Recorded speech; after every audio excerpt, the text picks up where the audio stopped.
Hi, my name is Michelle Jens and I'm going to be teaching you a modern bob. This is my model Kara. My top panel here is a horseshoe shaped section that is from recession to recession. My secondary panel here is divided in half and goes over the occipital bone to the bottom ear to the other ear. And of course you have the nape section, which is the perimeter. I am going to go in here and take a vertical section, building graduation subtly, combing the hair into the previous section and removing the length in the interior.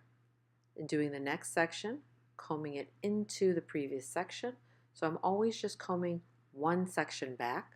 That way I do not create too much of a buildup with a slightly higher elevation than probably normal. I'm now going to repeat that on the opposite side so that I can create a balanced look.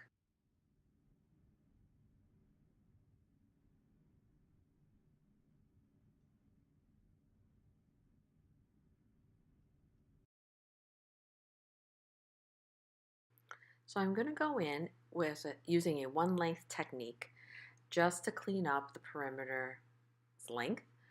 The reason I am doing it after is because I didn't have that much to remove. If you have less than an inch, you can go in and cut the length after you do the interior. But if you ever have more than an inch worth to remove, you should definitely clean up the perimeter first and then do your interior.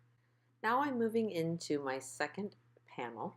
I'm just dividing the back area from the sides, taking a slightly diagonal section, going right behind the ear, as you can see here. It helps me control everything I'm doing. Again, I'm going to take a vertical section, layering now so that I can remove more weight in the interior section. I am using a disconnected concept. So you can see my bottom drops out, sliding past that bottom length and allowing this length that I'm creating vertically to just fall right over the previous section. So I just want to clarify that what I'm creating is a square shaped haircut in the back here, and that is why you are seeing me bringing everything back almost like the haircut is in a tunnel. Now that we're in the bottom length perimeter area, I'm just cutting a one length to remove any excess hair that I did not cut off when I was layering it. Now I'm going to comb out the sides and cut also a one length.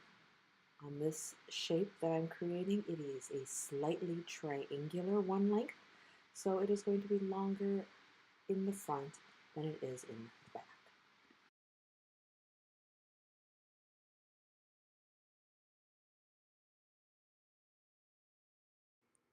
Now on the sides here, there's going to be a rectangular section that I'm going to create.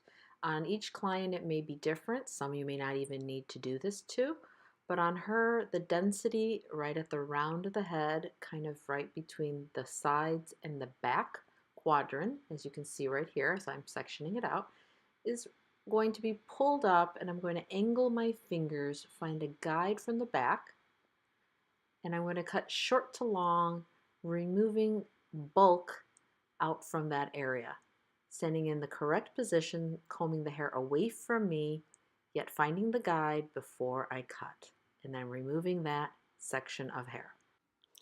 So now that I've created this guide, I will be taking sections and everything will be always being merged into that original guide. So we're combing every section away from me, over directing it into that created guide, allowing the hair to take the weight out and bevel under beautifully. Repeating the same thing on the opposite side. Cross-checking, being sure that everything's correct, and then dividing the horseshoe section at the crown, allowing me to now cross-check and be sure that my one length technique is being blended in with the hair that is coming down from this top panel. Just checking everything over directing it so that it creates a nice triangular shape, and then drying the haircut, checking the cut dry to finish with detailing work that must be done. I've now got an edger. I'm just cleaning up the bottom perimeter, making it nice and clean and crisp. If you really want a sharp look, you'll take the trimmer and always go through your one length this way.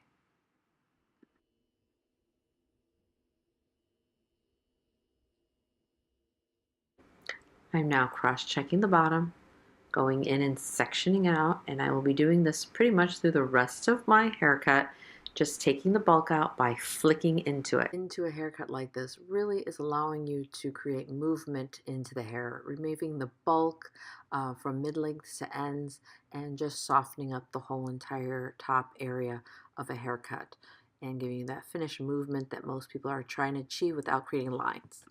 And this is the final look of Kara's Modern Bob.